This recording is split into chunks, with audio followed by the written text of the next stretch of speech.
Welcome to Bump Set Chat, the podcast where volleyball professionals come on and share their stories, experiences, and advice. And today from the Osaka Blazers, I have Cole Hogland. Welcome.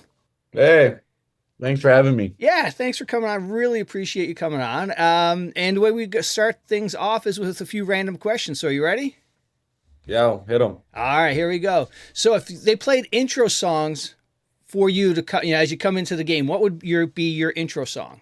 Oh, I'd probably be now. Right now in Japan, you got to keep it more Japanese. Oh, But, okay. I know, yeah, all the players kind of have their intro songs when we come in, and so well, I didn't choose one this year, but if I had to choose one, it'd probably be something Japanese so the people would understand it rather than be like, "What's this song going on here?" I don't know what song to choose, but I just probably ask one of my teammates, like, "Yo, hook me up with one of these songs and be down for it." There we go. All right, second question. So what's one TV show or movie you've watched too many times? I started watching. Well, I'm starting to rewatch One Piece again. Oh, okay. The anime. Yeah. I don't know. I'm really into. Well, I like pirates. I'm not Yeah. gonna lie.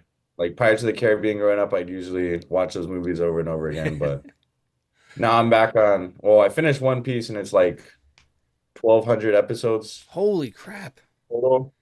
So I'm kind of like in the middle of it again since I. Dang.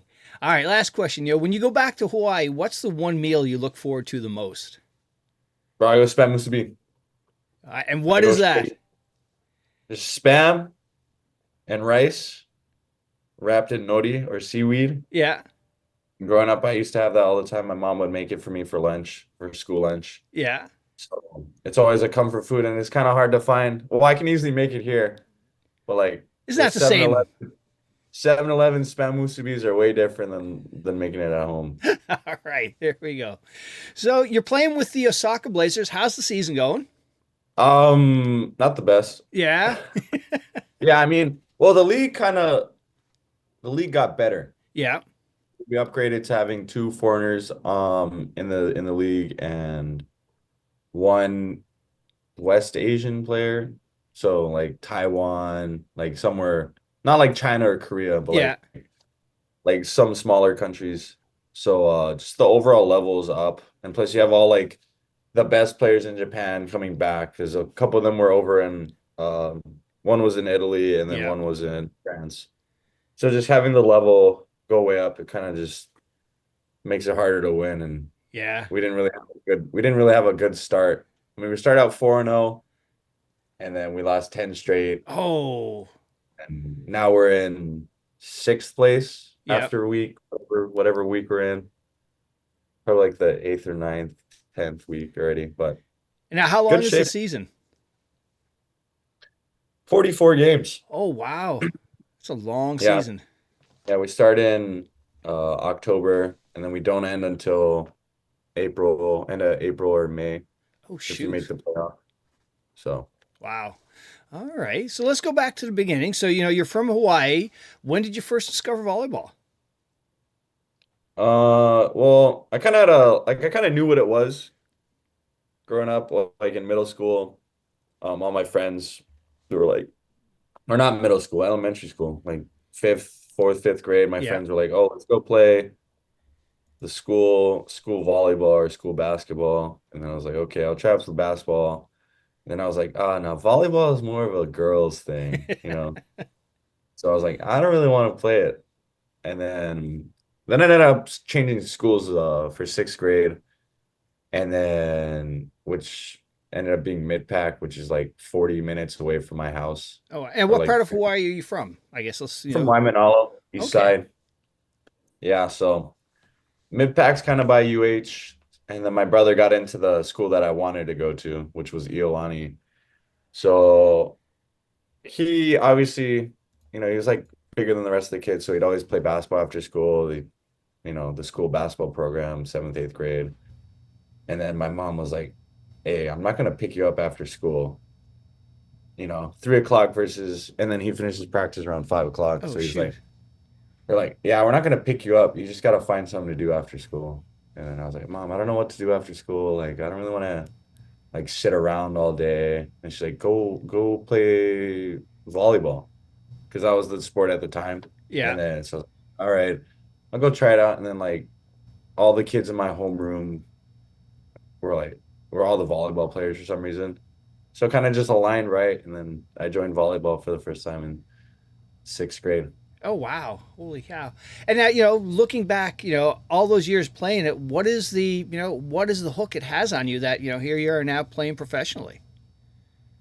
Oh, well, obviously, well, growing up, I didn't really have intentions to keep playing volleyball. Yeah, I was more of basketball. Well, at first, I was more of baseball. My dad was a baseball player in college, so he was kind of pushing for that. yeah, And basketball, because my brother's a basketball player, and then it was just the easiest thing to get work in. And then volleyball was just kind of like, hey, let's do it for PE credit, so I don't have to do PE. And then around like junior year, like I started getting more attention. I got more like athletic and whatnot. So yeah, then that's when I started to like fully kind of come into play and I got hooked more. I kind of realized like, yo, I got some here that I can keep doing. I don't got to give some up. So really, yeah, what really hooked me was just like just being able to spike balls. yeah, Like, I don't know. Something about spiking a ball or just like shutting a guy down in a block yeah, really got me. And I was like, yeah, this is something that I want to keep doing for as long as I can. yeah. And I'm fortunate enough to do it. Nice. Now, did you know one of your former teammates, Chaz? He was not destined to play volleyball either. He actually he got his fourth concussion playing football in eighth grade, and his mom signed him up for volleyball without telling him his dad or him that they were going to go play volleyball. Nah, that's crazy work. But like, hey, moms know best. I'm not gonna lie. Yeah, Moms know best. They got some deep or they got some wired in them that just like, yeah, this is gonna be the thing for my son. yeah, absolutely. All right, and now did you play club ball as well, or just ball in school?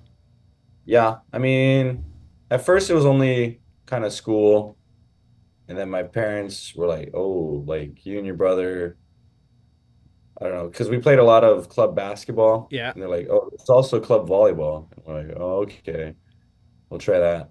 So like later on, no, when I was like 12 years old or 13 or 14 or I don't know, we just started going to like some really small club. yeah, The volleyball level wasn't really high. It wasn't like a well-known club. It was just kind of like just a yeah, starter place. And then it kind of evolved into well, Charlie Wade had his program. yeah, He had like a volleyball club called Alcoa, which is originally a girls' club, but then Charlie wanted to like I don't know make I don't know help volleyball I guess or like yeah, help the or just get people more like the I don't know just kids getting more involved with UH and trying to grow the program I guess. yeah, So that's where I kind of started going. We went there. And then my brother stopped playing volleyball after that, after he went to Charlie's club. But I kept going to play on for Outrigger. yeah. Couldn't. And then that's kind of the way my club path has gone. Okay. And then after high school was going to play in college a no brainer. Was UH your main choice, or were you looking at other schools? Well, coming out of high school, I thought I'd get more attention. I'm not gonna lie. Yeah, Even though like it's only because my brother got all this attention from all these different schools. So I went to all the visits and stuff, like unofficials with my brother. I was like, oh, this school is really nice. I kind of like this. But I ended up only getting three schools that really messaged me yeah, that or D1 schools. Like I had a lot of D2 schools message me and like D3, and I was like, I don't really want to go play on the D2 level. Like yeah, I'd rather go straight to the top. I'd rather be on the bench on the D1 team than play on the D2 team. yeah, So those three were uh Pepperdine, Grand Canyon, and UH. yeah, I only really got a phone call from Grand Canyon, and then that's it. I had like maybe one or two conversations finished. I was like, yeah. all right, cool. That's nice. They didn't even tell me like, oh, yo, this is it. Like, you're done. They just kind of left me alone. I was like, They all right, ghosted you. That was it. yeah, I got ghosted by a college. And then Pepperdine, I went on an official. They had me out there, and then they were like, well, with men's volleyball being no scholarships and whatnot, or barely any scholarships, they're like, the best we can offer you is like a preferred walk-on spot. And Wow. I was like, okay, that's cool. Like, I'm kind of game to go to California for the like, because I've been growing up on the island my Right. whole life. But then I looked at the school price and like all this kind of stuff. My dad's like, oh, Yeah. but he's like, we can kind of do it. It's just your brother, because I got my brother's college fund Yeah. because he got all the scholarship for basketball. Yeah. So he's like, you can do it, but like, just Hawaii's a pretty cool option too. Right. So then Hawaii, yeah, Charlie gave me, or like I got a official visit. It was weird because I just went there after school one day, saw practice, Yeah. got up the next day, saw their practice, and then I came back to school. It was weird. And then Charlie offered me 5%. And I was like, yo, that's a guaranteed spot on the team. And then UH last year, the year before, they didn't make the NCAA tournament, but they had like a good team. I knew they had a good team, so I was kind of ring chasing. I Yeah. was like, I'm gonna choose UH because they're strong, they're gonna be good next year, and I can stay home and go beach all day. Right. So Oh, it was easy choice for me. yeah. Oh, wow. And what was the hardest thing about, looking back on your college years? What was the hardest thing about that first year? Um, well, coming out of high school, you kind of have like, high school people, you have like an ego. People Hmm. like, I'm the best of whatever. I mean, I knew I wasn't the best, but like I had an ego saying like, oh, I can hang with these guys, guarantee him. He showed up the first day, boom, he shut down. It He is got that 40. night and day difference, is it? From like, Yeah. coming from club where you're the start, starting and everything, and you show up at college, like, all right, it is a different game. And then people are just way better than you. And then you're like, the levels, like the speed's faster. You feel slow. I legit felt like I didn't know what volleyball was the first day. I was like, the first Wow. couple weeks, I was like, can I even do this still? But yeah, it was a night and day kind of thing for me. Yeah. Wow. And now, if you could go back to, freshman Cole, what kind of advice would you have for him? Ooh, I would say get out, get out of the middle. I'm not gonna lie. Yeah. I would have said start practicing as an outside.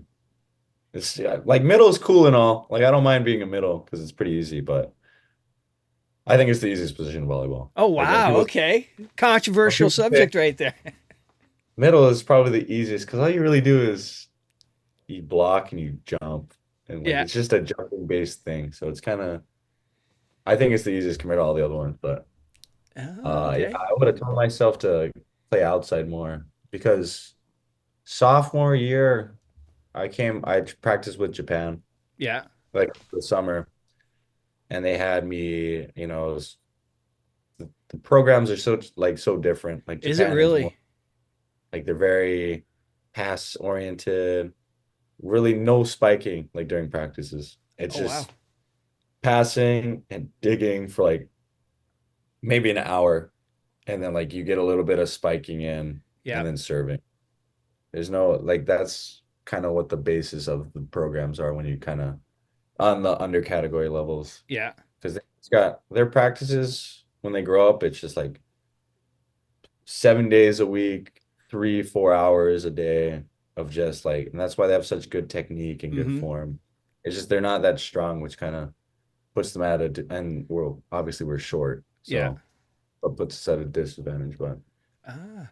Well, I've heard that from a lot of international players that it's just they're more well-rounded players versus American players and Canadian players. It's just you really have your positional players and you focus on that versus other countries. Everybody's learning the pass, everybody's learning the serve, and just all around overall better players. yeah, I mean, it's just the U.S. system. You build what you want. You build the team rather than the player, I feel Yeah. like growing up. So it's kind of sad. Like if you're tall, boom, you're middle. If Right. you're short, you're the libero or setter. And Yeah. it's just like the game's changing now. You see the guy at Long Beach, Nikolov, Hmm. forget even Tread at UH, like 7 footer, 6'11" guys, and you're like, they set the ball now. Yeah. It's kind of the game's changing and it's good. I like it. It's Yeah. being Absolutely. you're getting creative with it. And now, from what I understand, on your later years at UH, you ended up becoming starter. All that hard work paid off. What was the most rewarding, thing to you to get to that, to get to that spot? Rewarding. I don't know. Just like when I really felt like I did something right or I accomplished something was probably the first game that I got in as or that 2022-23 season. We had four middles, well, five middles, but G was obviously the starter because he came back off winning the Natty. Yeah. He had Max, who was really in line to be that next guy. He had Kyler Presho coming in from Stanford, the guy that was dominating at Stanford. And then you had me and Kurt. And I was like, oh, I don't got no chance. I'm thinking like I got no chance. It's whatever. All these guys are taller than me. And I was like, whatever. Like I'll just kind of cruise on the bench, whatever. But you just kind of put your head down and just kind of focus on your own thing and not worry about like, oh, am I better than this guy? Like, oh, what's gonna happen? And it just kind of played out to in my hand because Max ended up getting hurt. Presho, I don't know. He's not. He wasn't really flowing with the setter. Yeah. When you setter, it takes a while. And then Kurt obviously was redshirting, so it just kind of the stars aligned, and I got Yeah. put in, and like I got to make the most of this moment. And then once I got in and got like my first block and my first kill of that season, I was like, all right, this season might be a little different. And I Yeah. started being like, this is what I worked for. This is I hope that I can sustain this, and Yeah. I just took off with it. Nice. And looking back at your years at UH, what were some of the highlights that really stick out for you? Well, my first trip, which was to Japan, that one was by far like my favorite because it got me into Japan. Like Yeah. that's when, this guy's Japanese, he can play here. Um, Probably the second one was, I don't know, freshman year I had a lot of good memories because like the team was more, I don't know, I feel like meshed and Yeah. whatnot. That did so well because we'd always have team dinners and we'd go camping out west side. So like freshman year all around was fun because of my first time, college, obviously. Right. And then probably obviously the two natties. Those are obviously big ones. And Yeah. then probably the third one was probably senior night. Senior night was obviously good. Yeah. I don't know, it's a top thing that I kind of think All about all the right. time. Those are Nice. top three. All right, that works. And now, I always hear about how playing at UH, the fans are amazing. The environment is just like, crazy. Does it live up to the hype? Yeah, I mean, you go to the stand now. They got freaking 6,000 people coming on Wednesdays, you know, Yeah. and it because when I was the first year, we had a Wednesday game, and maybe 2,000 people showing up. Yeah. Like, I was really interested that much, but like now the stand is rocking even more. They're probably gonna sell out a bunch of games again, but yeah, all the aunties and uncles over there are just like they're passionate about volleyball. Like that's like I think it's the best sport. Yeah. Most, when you think about Hawaii, it's volleyball. And then that's like the top, probably the top team, obviously, that you go and watch. Yeah. It's like, I don't know, the NBA comes down but that's like the highest level you got there. Right. So it's like, it's something you go and watch. And then it's easy. You can sit down, Yeah. it's cheering, it's loud, it's fun, it's electric. And then you got guys smashing balls all day. So it's like, what else is better? Right. Yeah. And this the hype Absolutely. going. Yeah, totally. And now, looking back, what do you miss most about those times, those years? A lot of the college players I've talked to, they talk about they miss the locker room. The locker room was, such a great moment for them. It's just uh-oh. Yeah. Locker room days. Yeah, locker room, a lot of things go on. A lot of fun times, a lot of, stupid things go on in the locker room. But now Yeah. here you don't get the locker room. You don't get the locker room vibe. Everyone has families. Yeah. They're not sticking around the locker room, trying to prank somebody or like, you know, I'm not gonna get in the details there, No, but that's good. That's all right. We may get into some of them with Kurt's questions later on, so we'll save them for yeah. later. We'll get it later. We'll get it later. So now, after college was done, was pro always in the works for you? Was that was that the plan?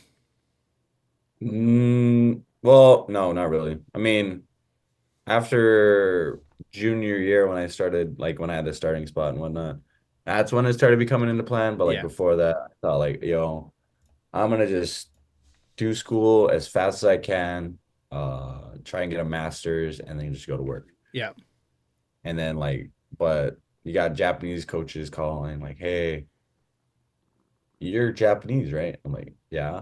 And like, you want to come play pro in Japan? I was like, hey, might as well, might as well keep the dream going. right. Oh man. And now, what was that process like? To how did you end up on the Blazers?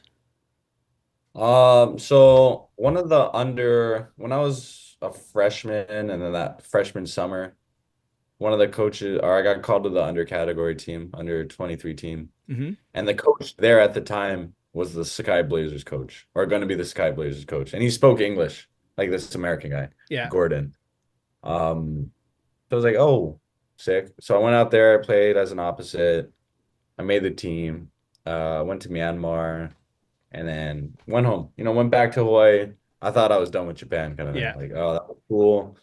I enjoyed myself. But he ended up texting me. I was like, hey, well, like, do you want to play in Japan later on? I was like, oh yeah, I mean, I guess so. And then the assistant coach was like, yo, get this guy out here. Like he was texting me, like, come out here, come out here. So junior year summer, I ended up going and practicing with him for, I don't know, like a month-ish. yeah, Just be like, see if they wanted me, see if I wanted to go to this team. And yeah, I mean, I kind of fell in love with the people here, yeah, like the coaches, the people around and the staff. So I was like, yeah, I mean, I guess I'll play here. I mean, I had other offers, yeah, like Panasonic wanted me. I went there to practice for like 2 weeks. They ended up getting two middles, like young middles. So they're yeah. like, yo, we don't. And I was like, all right, cool, whatever. And then other teams like, yo, you want to come play for us? I'm like, nah, I already kind of put in my word with this team. I'm not gonna, switch up on them. Yeah. So All right. Very. And now, what was that first year like? What was the sort of the big adjustments? Was that again a big jump from like club to playing college, and now was it even bigger jump coming from college now to playing pro? now the only thing that kind of surprised me, well, I knew coming in was the speed of the ball. Yeah. Everyone on the court is the best player. You know what I mean? Yeah. And in the NC2A, NC2A, you got like maybe two main guys, but like those two main guys are like the regular guys here, Oh kind of wow. thing. So it's just like the speed, but like the physicality of it. The first year, I was like, okay, I can do this pretty easy. Yeah. It's like because I feel like I was training more. Like the weight coach Josh Helms at UH, he was putting in, he made us like athletes, not just volleyball related, just like Right. eat machines. So I felt like I was stronger at UH, a lot of things. So kind of some places it was like a step down, but Yeah. like a lot of places were like step up. So it's hard. Now it's even harder with you got even taller people playing. So it's like, Right. come on. And now, one of the things I found out, or from doing this podcast, having Chaz and Spiros on, they were talking about when they went over to Japan on that tour. They noticed like it was a different style of game that was playing, and you talked about a little bit earlier. It's more technical. It's was it that same adjustment of do they play that same style of game on the Blazers? Fast paced, very technical. Yeah, I mean for especially for the outside or the Japanese players, it's like here, like this is you dig the ball or well, we pass the ball a little bit to the right, so it's always they're practicing passing to the right. But going the outside, it's like fast, Yeah. boom, can create off of that and whatever. And then just the only one guy that doesn't really play Japanese volleyball is our one of our foreign guys, Luciano. Evan. Oh. No, not Lucy. Lucy plays fast, but Sho plays he plays the regular, smash mouth. I'm more physical with you volleyball. Yeah. You just throw it up there. I'm gonna hit over you. I'm gonna hit around you. I'm gonna hit through you. So, and Lulo is different. Lulo's super crafty. Like he doesn't have the arm of Sho. Yeah. Like I don't know, man's crazy. I'm not gonna lie. Like he's the best player I've ever seen. Yeah, But we were up. The VNLs were in Ottawa last summer, and we went up, and my daughter and I and caught them Argentina play. And holy cow, he can fly and he can crush that ball too. You know, like you say, he's crafty. Like he's in around some of those blocks, and I was like, how did he do that? he sees a lot, and he'll go up and he'll just like either cut it or throw it through the block and find these holes, and you're like, nah. Like I don't get how people do that, but. Obviously, he had with Argentina, he's the best setter or one of the best Oh setters. yeah, But compared to Japan, I mean, when you go from the best to like just regular, we don't have the national team setter or like we yeah. just got like a regular. He's good, but like He's he's not not like Checo. yeah. So it's like yeah, I can see where he gets frustrated because some days he's like, really, this, like I need the ball here, and the setter's like, okay, and then the language barrier also, it's just Yeah, never and through. But now he's actually doing. In the beginning of the season, he was having a hard time adjusting, but now he's adjusted, and yeah. I think that's why we're starting to win more games. Nice. Yeah, I had oh, who did I have on? Oh, Jacob Pasture, he was Team USA playing pro. He was talking about the first time he got to the senior gym, and Micah was the setter, and Micah was setting him some balls, and Jake was like, "Oh my God, these are the best sets ever." I guess Micah came over after and said, "Hey, sorry about that one ball. It was 6 inches off," and it's like that's the level that they play at. It's just there's no room for error, and it's so precise. You make one just small errors just make the biggest difference in the game. Yeah, Sets maybe a foot off, the guy's changing his route, and you're like, yeah, we're not going to score on this one. yeah, And it's like, nah, I wish I had. Well, I had the opportunity to play with one of the VNL setters from Japan on Suntory. He yeah, was our setter for the B team. And that guy, like going from Sakai to there, I was like, whoa, like this is nice. yeah, Like, but I know I'll never, well, maybe later on, yeah. like in the future, but I know probably in the next couple years I'll never have him as like our club setter. You know what I Right. mean? Yeah. All right. And now, what during that first year, what was sort of the biggest adjustments for you? New country, playing pro, different lifestyle. What was some of the biggest challenges for you that first year? One, I know two. The weather is too cold in the winter here. I'm not used to it, island lifestyle where it's what 75 on the low or 60 low 60s on like in the morning. Here Yeah. it's like it's too cold here. And then the other one was just like just the adjustment from like speaking English all the time and like having everyone speak English, Yeah. having maybe two people speak English. Now, are you fluent in Japanese? Nope. Nope. Oh, okay. I mean, I understand Yeah. like a good amount, like a lot of it, but I have a terrible time speaking it. Yeah. But I just can't you just can't connect them. Like I know Right. what I'm trying to say, but it just doesn't come out right. But yeah, that stuff, the language barrier is kind of tough. Like first year when you don't have anyone to talk to, Yeah. you're just sitting there and you're at home, you're like, "Oh, this is lonely." Oh, Loneliness hits pretty hard. In my yeah. first, I got pretty down. I'm not gonna lie. That was a big thing I had to get around. And you're not alone. A lot of the players I've had on, whether they're going over to Bulgaria or Finland, coming from the States, it's, they're the only ones that just, nobody else is speaking English and just not close to friends or family. And it's not an easy lifestyle when you think of like, oh, you're pro volleyball. Well, no, it's not all rainbows and unicorns. Yeah, it's there's a real big dark side. I'm not gonna lie. People Yeah. don't people don't realize like, I mean, if they go.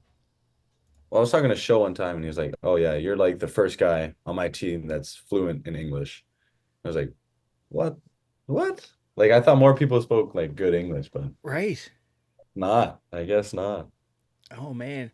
And it's like, so for like your team, like, huddles and timeouts and things like practices, do you have it? Is there a translator there? Yeah, we have two translators on our team right now, but Yeah. like when it's in game, you don't really have them available. But Right. we have a middle that speaks good enough English. Yeah. So he's kind of the translator on the court when we're out there. Oh So man. So he's translating for you and Luciano. LuLo and Sho, yeah, he's the one kind of the middle's kind of like conversing. But, oh, this is what he said, like this, that, that. He was like, oh, all right, Raj. That's got to be tough. Yeah, it's tough, especially as an outside. Like I feel bad for LuLo because he's got to talk to the Japanese libero and the Japanese outside, and they don't speak any English. Oh my God. So he's just some days he's so frustrated because he's like, okay, we'll go left, take a step left, and then they don't do it, and the ace goes right there, and he's like, oh my God, kind of thing. Oh So yeah. it's tough for him, but he's found the key words that he needs to know. Like Yeah. he loves Japan. He's a Nice. big Japanese guy, so. And what are the crowds like? Is it familiar to, playing at UH? No, Oh, they're okay. very timid. They're very timid. Ah, Japanese fans, okay, it's kind of weird. It's not weird. It's just new for me. But a lot of fans come to the game. It's a lot of females coming, and they yeah. bring cameras because they're there just to take pictures. Oh my God. It's like, well, not a lot of them, but like majority of the front row people, Yeah. they're either recording the game on their phone, taking pictures on their phone. They got these really nice big cameras. They're taking Yeah. pictures. And at first I was like, oh, this is kind of weird. But then I was like, I started getting photos. Like, oh, I could post these. These are kind of nice. Like they take really good photos. Yeah. But yeah, no one's really yelling. Not like UH. UH, you got people yelling, like cheering loud. Here it's more like, you Just get the polite. yeah, I feel like it's a very polite stand sheriff. Yeah. I mean, and they got like the noise things. I don't know what these are. It's Yeah. just paper kind of folded up. I don't know if I have any of them here. But yeah, that's what they kind of slap on, and Okay. it's different, you know. And then there's no real like the standing get beers and like concessions inside. Yeah. Here in Japan, it's like maybe you can have it's only drinks. Drinks are allowed inside. You're not allowed to eat inside. Oh wow. Yeah. So a lot of the food vendors are outside. You eat outside or you Yeah. bring it inside. Like there's signs saying like if you're on the floor or if you're on the arena seating, no eating. And Yeah. it's like, well, I kind of want to eat. You know, if I'm going to the game and I want to eat. But Right. Oh, that's so and different. yeah, it's different from the college atmosphere for Yeah. sure. Oh, totally. And now, you're on your second year over there. What's been some of the highlights playing over there? Well, I don't know. I just kind of like playing against like the international stars, you Yeah. know. I wouldn't get the opportunity to play against them anywhere else. So just like Namir's here, TJ, Lucarelli, Oh, that's right. Yeah, TJ's over there, isn't he? Musierski, the freaking 7'4" guy. That is crazy. And just like all the Japanese stars, Yeah. people are like, oh, I love this person. And you're like, no, I don't really like that guy. You know, I'm gonna like I have this mentality, like I don't really want to be the bad guy, but like You're gonna be it's the kind of bad fun guy. to be, yeah, you're gonna be the bad guy. You're gonna talk through the net, you're gonna block them and kind of do some towards them. Yeah. But like that's what gets you on the bad side. I'm not gonna lie. But it's funny. It's funny because the people worship these people as idols, and I'm here like, You're nah, trying to block them. Yeah. No. like I'm gonna kill this guy. Like this guy, you got all these fans. I hate you. I hate you. That's good. Like I don't know. You gotta find little things that'll just kind of motivate you even more. Like Yeah. you got all these fans. You got all these. Nah. I'm gonna try to make your day worse. I'm gonna embarrass you in front of your fans, kind of Yeah. thing. Oh man. So Cole's a bad guy. Yeah, try to be. But like this year, I haven't really been much of one. Yeah. Last year I was more of a menace. I'm not gonna lie. This year I need to go home. I need to get refreshed. I Yeah. didn't really get to go home I only got home for like maybe 5 days, and then like everyone, like all the boys were up at Manhattan playing in the Yeah. 6 man. It's like I went home and I was like, fuck, I'm alone, you know? I got none of the boys here. Yeah. Like that's the reason why I'd go home is to go see Right. my friends. And that's is None of that them were there. if you could It's is like, that the thing that you miss the most is is your people? yeah. Uh that's probably the biggest thing that I miss. Like just being around just being around the boys again. Yeah. Being around the boys, going all meeting seeing all the fans again, just kind of talking to them. But you don't Nice. get that anymore here. And It's hard to it talk. must have been nice though, because they all came over there last. Capone was on, and he was telling me about their trip to Japan. So you got to see all of them come over there last November. Yeah, I was that was by far the best part of last year. I'm not gonna lie. Uh, because I made sure to go hang out. Like I knew I had practice at these certain times. Yeah. Like, all right, when this is done, you bet your ass I'm coming down to the hotel. We're gonna go do something. But yeah, I mean, I didn't get to go with him to Tokyo, because Japanese people are so strict with practices. We Ah. had like we had an off week, and I was like, "Yo, I need to go to Tokyo." And they're like, "Why?" I was like, "I need to go hang out with my friends." They're like, "No, you're not," because there's this alumni event in Tokyo, and they're like, I'm gonna try to go up there," and they're like, "Sorry, no, you don't get today off. You Wow. got practice. You got practice today." And I'm like, "All right, bro, I'll stay here." That's leading into my next question was, how does the training and practices compare to, the college days? So it is like night and day Uh, strict. yeah, well, But I did hear no, Charlie, before you go, I did hear from Chaz and Spiros that, they like to make you run at UH. And, volleyball players, we don't like to run. yeah, it's really high energy kind of practice at UH. Milan's doing his drills, and it's very chaotic, and like halfway through the drill, you're like, why am I doing this kind of thing? You're out of breath. You're like, and he's still tossing the ball for you. You're like, hey, can we stop real quick? Like, I don't need this. Like, I need to catch my breath. But here, like the level, or I don't feel as tired. Yeah. It's just practices are longer. Like at Yeah. UH, they're like really compact and do this, that, that, and we're done. Here, Japanese people love to practice. I'm not gonna lie. Yeah. Like you'll do a regular two-hour practice, and then guys are like, yo, I'm gonna practice my serve or I'm gonna practice my receive. And they'll do that for an extra hour and a half. And then they'll go do weights after that. Yeah. And it's like, are you guys not like burnt out? Like, Right. come on. You guys gotta be doing like you guys are doing too much. Yeah. There's no time for like relaxing and no time for anything. And what advice would you have for any college players thinking about coming and playing over there? What do they need to get ready for? In Japan? Yeah. Yeah, good luck, bro. There's no way you're playing in Japan. It's because the foreigner rule is crazy. So it is just two foreigners or one foreigner per team, and then another one, like you were saying, from Western Asia or Eastern Yeah. Asia. Well, it's two foreigners and then the smaller Asian country. Yeah. But yeah, it's just hard to get here because they're trying to look for the best, you Yeah. know. They're trying to pull the best players that obviously have had the experience of playing pro in like other countries and they're the best of their country. So if you're in the US, man, and you're trying to come here, either find a way to get a Asian passport Yeah. or just work your ass off to be the best, you know. Yeah. And if they That's land there, like if they do make it there? What kind of, just be prepared to sort of be lonely. yeah, prepare to learn Japanese. Prepare Yeah. to learn Japanese and prepare to work a lot. They work. I've talked to other people and they're like, yeah, Japan, you do a lot more. So, but they take care of you well. Yeah. Japan's a really good, everything here is good. It's cheap. They take care of you. They care about you. So life's That's good good. here. I'm not Nice. gonna lie. Now, when it comes to, game, what's your sort of, do you have any pre-game rituals or, need to take a nap before a game, certain meal? No, I'm not really a big ritual guy. Well, it's so different here because we play at 1 p.m. Oh, okay. usually.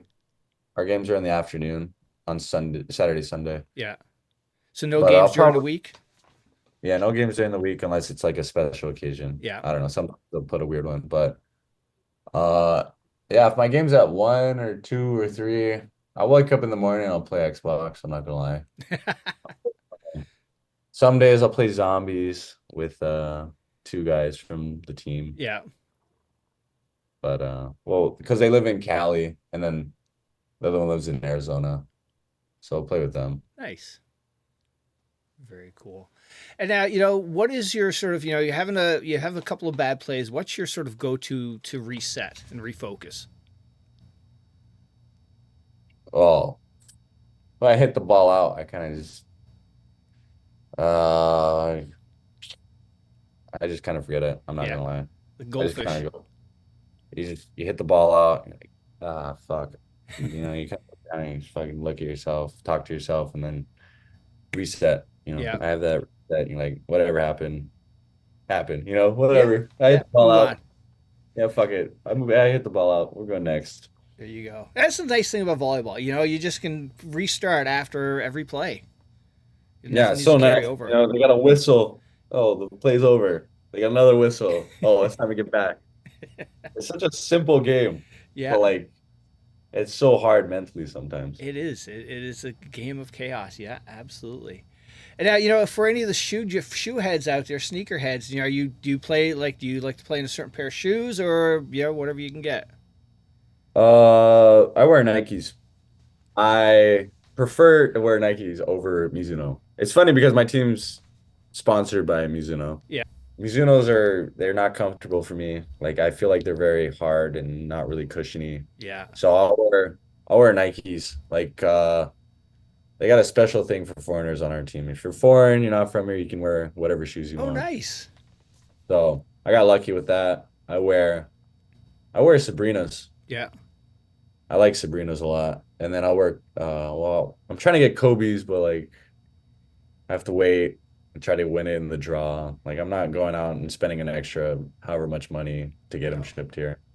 So those are the two I go to, and then obviously the Adidas. I've worn like the ones I wear at UH. Yeah. Coops gave me a pair, and I was like, "Hey, thanks, Coops." Uh, but mainly I wear Nikes. I'm not gonna lie, and then I wear Adidas leggings. All right. Yeah. And now, if for those UH fans that are going to watch this, what kind of message, what do you want to say to them? Come to Japan. Come hang out with me. Nah, but obviously I miss the people back in Hawaii. That's why I appreciate whenever like people will send me a text or like a DM saying, "Hey, I'm in Japan for your game," or "I'm just gonna be in Japan if you want to hang out or whatever." And it's like, yo, I miss the people of Hawaii. I'm definitely game to hang out if I don't have practice or whatever. Yeah. But yeah, you just miss the people and appreciate the people of Hawaii. Because they kind of built me up. They Yeah. built me to where, they're a big part of my life. So I want to do anything I can to kind of give back and just help them out or just like keep them a part of my life. Nice. And now I saw that you got to go to the Olympics over to, in Paris. How was that experience? Oh, it was rough. I'm not gonna lie. Oh, really? Okay. This is my whole experience.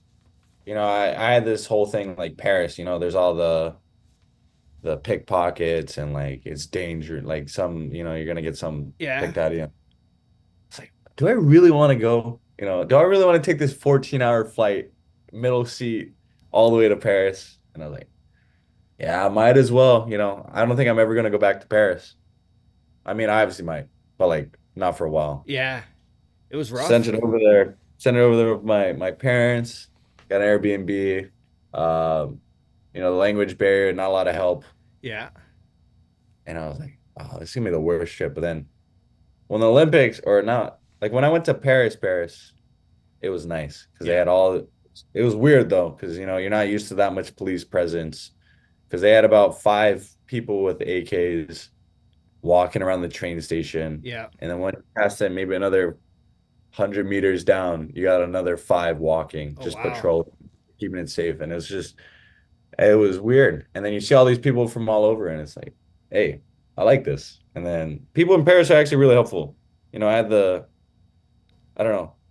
I'm not saying that I had the thing like they're not helpful, but like that was my first time being in Europe. I didn't know what to expect. I kind Right. of kept my kept it low. So I was like, I'm not gonna expect much Mm-hmm. and whatever. But it was a wonderful time. I got to go see the basketball, obviously, but it wasn't in Paris. It was in the north, Lille. I don't know how to pronounce it. I Yeah. know I'm butchering it, but like that's how I pronounce it. But that's where basketball was. I got to watch my brother play against Germany? Yeah, Germany and France. Well, actually, let's back up. Who's your brother? Hugh Watanabe, Hugh Hogland. Okay. And who does he Yeah, play for? he plays right now. He plays for the Shinshu Brave Warriors, but that's in the league below. Yeah. Not the top league. He's playing in the league below just because, a lot of things happened.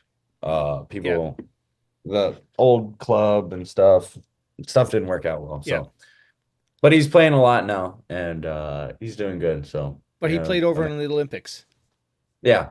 So I gotta watch him play Germany. He maybe got in for, I don't know, like 4 minutes, but he got in You're and then right. we're all, because he didn't play in the Tokyo 2020 because the coach didn't play him. He Yeah. had a bunch of DPs. But now he started playing, and then like that was a huge. My mom and dad were so happy. Oh, nice. Just see it in their eyes, like, oh, The look at pride. him Yeah. go. Oh, man. And I was like, I felt a lot of pride. I was so like that was probably one of my proudest moments. Like, hey, I'm related to that guy. That guy's Yeah. on the court. But yeah, he played like 4 minutes, and we're like so happy. Like, dude, you got in the Olympics. It's so sick. And then that was a Germany game. And then the France game, we were like, all right, Wembenyama, Gobert, Right. you got all these, you're just sitting there. Like I knew Germany was gonna be, they're gonna kick, Yeah. beat us. France were like, all right, you got the next big thing of the world here. Right. Yeah. Home team. Oh God, that's right. Yeah. And it was a good game. They ended up going on OT on a bogus freaking referee. Home court advantage. Yeah. No, and it's okay. The whole thing was like, I get it, but like, don't make that call. Like the guy barely touched the guy on the shot. Oh no. He scored, he played like the whole entire second half Oh because Rui shoot. Hachimura fouled out. So he got more PT. He ended up blocking two NBA guys. Oh shoot. He blocked Fournier, point guard for France, and then he blocked Gobert at the rim. Oh nice. It was so sick, and I got so hyped. I started yelling at the French people around me. I'm Oh like, no. see that?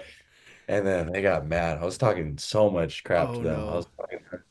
And then they hit the three and the foul, and they made the free throw, and they ended up winning. And the guy started waving his flag in my face, Oh. taking the flag and ripping it. But then I was like, yo, I You can't can't be put. that guy. I don't know, if I do that, what's gonna happen to me? Right. It's gonna come after me here. Am I not gonna make it home here? Yeah, but Oh. it was fun to be there. I'm not. They made that was a crazy environment too because it was half a soccer arena. Holy cow. So they like put up a huge black curtain, Yeah. put the on, and then like half the bowl was just people. I was Yeah. like, I've never seen. Well, I haven't been to a lot of sporting events. I'm Yeah. not gonna lie, but like, that was a lot of people. And now, looking back over your volleyball career since since that first time you started playing volleyball, is there any particular person or, whether it's a coach, family that sort of, helped you, has been your mentor for the game? Well, growing up, when I first started, I had the same head coach for 3 years in a row for school. I couldn't get away from him. So I was at Mid-Pac. His name's Coach Will. Funny guy. His kid played at UH. Yeah. He coached me at Mid-Pac. I was like, all right, cool. I went to Iolani and I had him again, and I was like, oh no. I was like, whatever. And that's when I wasn't really taking volleyball serious. Yeah. I was wearing Converse to practice. Oh my God. Like I was just kind of like I was still wearing my like school pants. Like I wasn't wearing athletic Yeah. shorts. Those I was just like some days I'd show up in my school clothes. I'm like, hey, I'm here. Oh my And then, God. like, eighth grade, I had him again because I got cut from the better team. Yeah. I got put on the lower team. I was like, you gotta be kidding me. I got stuck with this guy again. But like he kind of helped me. Like he put me at all the different positions. He's like really helpful coach. Like he put up with my yeah, he put up with me. I'm not gonna lie. I was Yeah. kind of a he kicked me out of practice. I was kind of the guy like, oh, I don't care. Like kick me out of practice. I don't care. But Oh, like shoot. he put up with me and I'm happy about that. He Yeah. kind of put me and then like the next was like maybe the varsity coach, Coach Jordan, uh, and then Coach Mike. Those guys kind of like shaped me, kind of more shaped me into like I don't know. He leveled me up, you could say. Yeah. And Nice. then I think by far the best one is Milan, Coach Milan, Yeah. because he was with me from kind of, well, I don't know how old I was, 14, 13, Oh wow, that 14, young. 14. Like that's when I first met him. Like, because Yeah. he was doing the whole Charlie like Alcoa thing. Like he was the coach. And then I don't know, he'd kind of be like, hey, whatever. I was kind of just like there to be there kind of thing, not Yeah. gonna lie. And then my team wouldn't travel, and then my brother's team traveled. So I just got put on the bench because my mom's like, if you're gonna go, might as well just, instead of me paying for you to get in all the games, you can just be a player, Yeah. kind of thing. And so I was just cruising with Milan, and then I watched my brother play, and I was kind of sick. Milan put me in one game. We were like losing pretty bad. It was like 21-10 Yeah. versus like the best team. And then our team, he's like, all right, go ahead. I was like, oh, really? I'm pretty sure I got a kill, one kill, and I went crazy because I was like, the bench kid got in Oh, down however many points. But yeah, Milan helped me to be the player I am today. I'm not gonna lie. So nice. he's number one. Yeah. He's Excellent. number one, obviously. All right. Speaking of UH, we have I just asked for some questions, and Kurt Nusser sent over some. So, well, I sent these over to because I asked Keone as well, and he said, "Oh, he said Kurt did well, so he approved these questions." These are good questions. I like these All questions. right, number two, explain the Hog of the Year list and rankings. Oh, this year or last year? Yeah, I'm not Hog of the Year is an award that I made for myself because I didn't make Big West or All American or anything, and I was the only guy in Hawaii that didn't make it. Oh, So I said, yeah, I hate the Big West and NC2A. I'm gonna make my own list and make it way cooler. So yeah, it's just my name, okay. Hog, and it's just Hog, and it's just basically it's the dumbest award ever. I'm not gonna lie. It's just people. It's just yeah. It's just random. It's just a random award. I'm not gonna lie. It was just made for me Yeah. or like the most dumb person in the NC2A, basically. All right. I won it the first year, obviously, and me and Devin won it, and then Shui won it the next year. How long have I been out of college? Oh wait, those are the three winners so far. There you go. And then this year, if we're gonna rank people, well, I haven't talked to Dev about it yet, but obviously Otmar is one of them, Kurt's one of them, because we make them shirts. Oh, no way. So Shui last year got a Hog of the Year shirt and a hat because Devin, he works at Tag Time, which is like I don't know, he can print stuff on whatever he Yeah. wants. I think so he's been putting out stuff, and then there's like I don't know if I still have there's an Instagram that we have that will make shirts and then like kind of like put stuff up on. Like last year, Nick Slight got a Hog of the Year. Oh. We just put random pigs on there and like pictures with them. Oh. We made like a Hog of the Week, and one of them was Kurt. It's just Devin making stuff, and Yeah. then like we had this random guy on, I don't know who, Ethan McCary, because we kind of just find random people that do good, and we're Yeah, like, or like somebody random that didn't really get like mentioned or like an award or right. whatever. So like it could be a middle that played really good. It's just they're playing on a really small team, and the award goes to like this year, it'd go to Kurt. Kurt got Defensive Player of the Week. But if the other middle like did some good, you're like, hey, you want an award, bro? Yeah. So we had this round. I don't know who Oh, this guy. We put Bacon on there, and I have no idea who this guy is. oh, that's too funny. And then like we'll just make random edits. Like when GCU played Hawaii last year, we had obviously Nick Slight, and then we had Zach Thompson, who's like the third string, fourth string middle of UH, a guy that wasn't gonna play, and we're like, yeah, you're getting put on there, buddy. But yeah, it's just kind of like it's a meme account. I'm not gonna lie, Yeah, but like I'll give like if they want stuff, I'll give them stuff. It's nice. a fun award. I'm not gonna lie, it's a fun It's award. all right. All right, another one. Explain how the team splits up into vans on road trips and why did you get kicked out of Charlie's van? Uh, yeah, well, that time I got in Charlie's van. Well, I don't know how it's picked. I think coaches pick who they want in their vans. I don't know if they do the van anymore. I think Yeah. now they do the bus. But back when I was there, Charlie really picked the coolest guys or like the best players on the team. So Jakob, G, and I don't know who else was in that car. Kamai was in that car. And it was just like those are like the smart guys, like the Yeah. really cool. And then Milan chooses his favorite people. So it was me, Shui, Alea was in there and Avery that year, and Alakai or something. I can't remember who was who. And then like I didn't really whoever. And then the trainer got a car, and then Capono got a car. And then we went to Indiana, and that's when Jakob and G got COVID, or they got fake, or they were asymptomatic COVID people, so they Okay. couldn't travel, but they weren't like spreading it. So we played Ball State, and this was Kurt's first travel trip, like officially. And I got put in Charlie's car because I don't know, because G and whatever Jakob weren't there.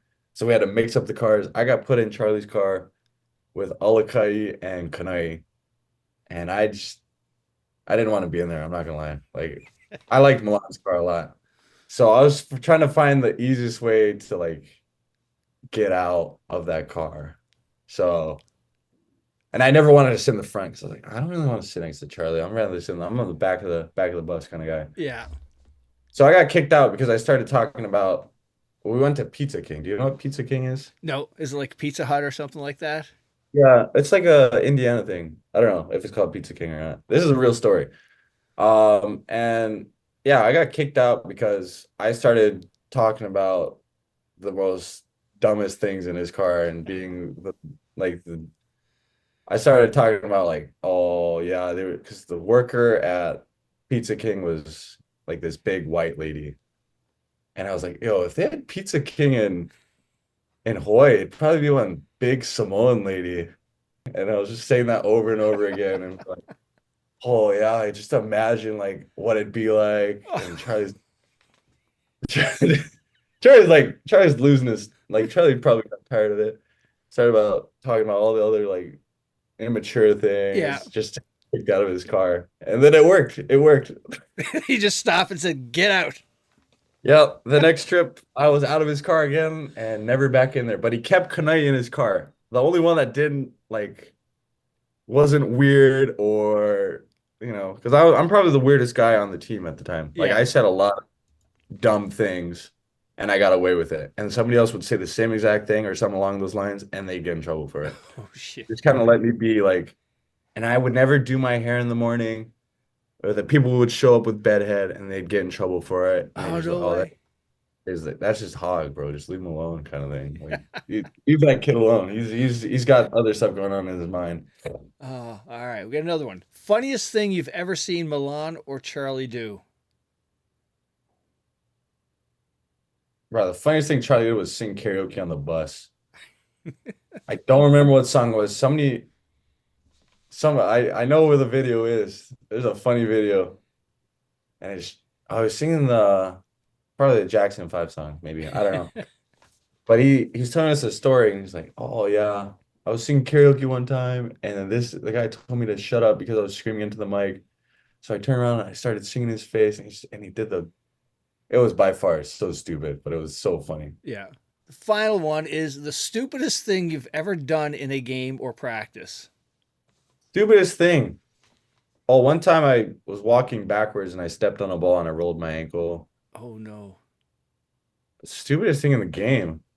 No, there's this one time we're in the stand and I absolutely crushed the ball, no block up, bounce ball. And then I came to the bench and then because I got subbed out for serve, right? I came to the bench, I was hyped. And then I was doing because the World Cup or the World Baseball Final or whatever, where Japan won, Yeah. and they do this thing, right? It's called like the pepper mill or something. And me and the Japanese trainer were doing it, except I was doing it high there, and then they put it on the jumbotron. So I'm on the jumbotron. I'm like, I'm doing it, thinking I'm doing the pepper mill. Yeah. To everyone else, it's not a pepper mill. Let's be honest. You see this going on, you're like, that's not a pepper mill. What's this kid doing? And then I realized I looked up. I was like, oh, and you see my face go like kind of like, oh no, kind of thing, and then cut back to the game. I was like, oh, but yeah, that's on live TV. All right. There we go. That was a good moment. Oh. All right. So now off the court, what are some things you like to do? Play the Xbox. Yeah. Well, right now in the winter, I don't really like doing anything. I just kind of sit at home, play Xbox. It's too cold to go outside. But uh yeah. I'll go down to Namba, I'll go to dinner, with some teammates. Yeah. But other than that, it's stay at home. Stay at home winter. How about at home? If you were on the island back home, what's your thing to do away from volleyball? I would go to the beach. Yeah. To play beach I or would just to hang out on the beach? I go surf. I Yeah. go in the water. I'm a big water guy. I'd skip school and go to the beach. Yeah. That was probably the best thing about it. Like, good thing about Hawaii, you can go to the beach. Yeah. But yeah, it'd either be that or yeah, it was mainly beach. I was mainly a big beach guy. Anytime I got the chance, if I knew I didn't have to go to class, I didn't go to class. All right. And it was Okay. like, All right. So I had Eric on. Eric showed you a while ago. Him and Taylor have this thing, toughest position in volleyball. And obviously, I know the easiest position for you is, your opinion is the middle. What do you think is the toughest position in volleyball?